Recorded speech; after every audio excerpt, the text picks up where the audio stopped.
Calcium நிறைந்த உணவுகள் எது? கால்சியம் நம்ம உடலுக்கு முக்கியமானதா?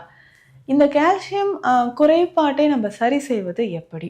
இந்த கால்சியம் என்னென்ன மாதிரியான வேலைகள்லாம் நம்ம உடல்ல செஞ்சுட்ருக்கு?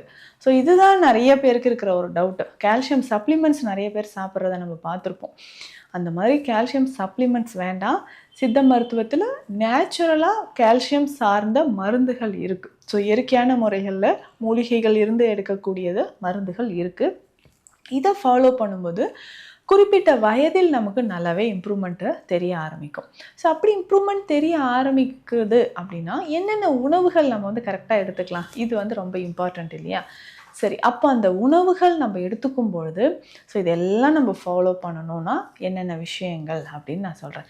ஸோ அதிகமாக கால்சியம்னாலே பாலில் தாங்க அதிகமாக இருக்குது அப்படின்னு நினைப்பேன். பாலில் கால்சியம் இருக்குது. பாலை விட கால்சியம் சத்து நிறைந்த உணவுகள் என்னென்ன இயற்கையாக அப்படின்னு பார்க்கலாம். கீரை வகைகள். ஸோ ரொம்ப முக்கியமானது கீரை வகைகள். ஸோ இந்த கால்சியம் குறைபாடு நம்ம உடலில் இருக்குன்னா சில சிம்டம்ஸ் வந்து தெரிய ஆரம்பிக்குங்க. என்னென்னா ஹேர் ஃபால். ஸோ தலைமுடி உதிர்தல் பிரச்சனை இருக்கும். கண்ணில் ஒரு ட்ரைனஸ் நமக்கு தெரிய ஆரம்பிக்கும்.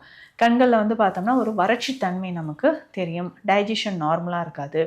மூட்டுக்களில் அதிகமான வலி ஏற்படும். மூட்டு வலின்னு நம்ம சொல்கிறோம் இல்லைங்களா, அந்த பிரச்சனை.